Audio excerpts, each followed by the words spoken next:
Hello guys, welcome back to our channel. Episode ആരംഭിക്കുമ്പോൾ കാണിക്കുന്നത് നെല്ലിശ്ശേരിയാണ്. സ്വപ്നം കണ്ട് ഞെട്ടിയുണരുന്ന അനഘ സന്ദീപിനെ തന്റെ മുറിയിലേക്ക് വിളിപ്പിക്കുകയാണ്.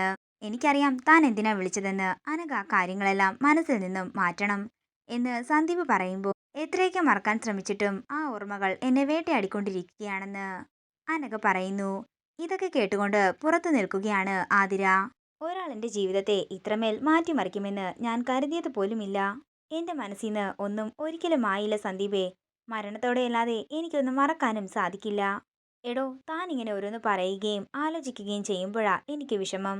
തന്റെ കൂടെ എപ്പോഴും ഞാനുണ്ട് അനഘയെന്ന് സന്ദീപ് പറയുമ്പോ ഇതെല്ലാം കേട്ട് പുറത്തുനിന്ന് പൊട്ടിക്കരയുകയാണ് ആതിര.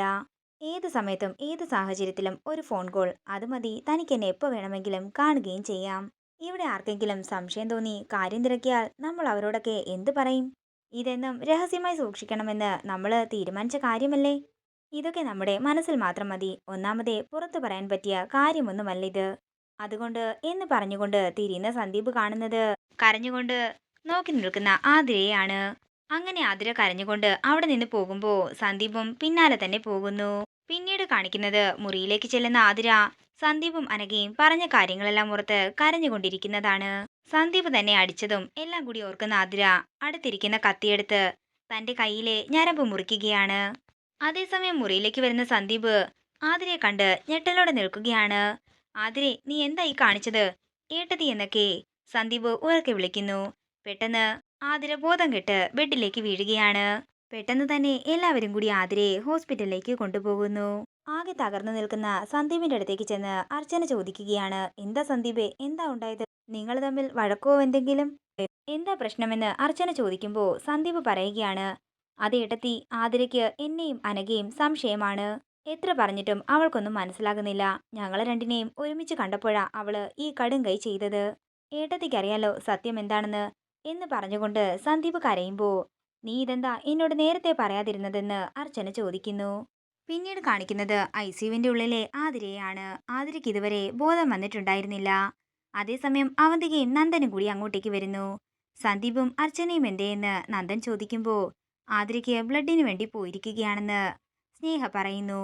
എന്തിനാ മീരെ അവൾ ഈ കടുങ്കൈ ചെയ്തതെന്ന് നന്ദൻ ചോദിക്കുന്നു. ഒന്നും തന്നെ കൃത്യമായിട്ട് അറിയില്ല. സന്ദീപും അവളും തമ്മിൽ എന്തോ വഴക്കുണ്ടായെന്നാ തോന്നുന്നത്. അതേസമയം ഇതെല്ലാം കണ്ട് സന്തോഷത്തോടെ നിൽക്കുകയാണ് അവന്തിക. തുടർന്ന് അവന്തിക നേരെ അർച്ചനയുടെ അടുത്തേക്ക് ചെല്ലുകയാണ്.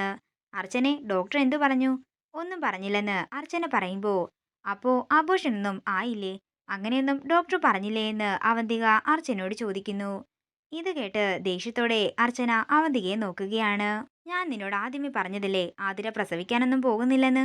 ഇത് ആശുപത്രിയാണ്, വീടല്ല. നിങ്ങൾ എന്റെ ക്ഷമയെ പരീക്ഷിക്കാൻ നിൽക്കണ്ട എന്ന് അർച്ചന അവന്തികയോട് ദേഷ്യത്തോടെ പറയുന്നു. അതേസമയം ഡോക്ടർ പുറത്തേക്ക് വരികയാണ്. ബോധം വന്നിട്ടുണ്ടെന്നും ഇന്നൊരു ദിവസം ഒബ്സർവേഷനിൽ കിടക്കട്ടെ, നാളെ വീട്ടിലേക്ക് കൊണ്ടുപോകാമെന്ന് ഡോക്ടർ പറയുന്നു. കുട്ടിക്ക് വിഷമമുണ്ടാക്കുന്ന കാര്യങ്ങളൊന്നും പറയരുത്, ഒരാൾക്ക് വേണമെങ്കിൽ കയറി കാണാമെന്നും ഡോക്ടർ പറയുന്നു. അങ്ങനെ ഡോക്ടർ അവിടുന്ന് പോകുമ്പോൾ അവന്തിക പറയുകയാണ്, ഞാൻ കയറി കാണാം. എന്നിട്ട് ഞാൻ ചോദിക്കാം അവളോട് എന്തിനാ ഇങ്ങനെ ചെയ്തതെന്ന്. ഞാൻ പോയിക്കോളാം ഏട്ടത്തിയെന്ന് അർച്ചന പറയുമ്പോൾ അതിന് ഒരാൾക്കല്ലേ പോകാൻ പറ്റൂ, ഞാൻ പോയിക്കോളാമെന്ന് അവന്തിക പറയുന്നു. ഇത് കേൾക്കുന്ന നന്ദൻ ദേഷ്യത്തോടെ പറയുകയാണ്, നീ എന്തിനാ ഇപ്പോ അങ്ങോട്ടേക്ക് പോകുന്നത്? അർച്ചന പോയിക്കോളും, നീ അവിടെ നിന്നാ മതി.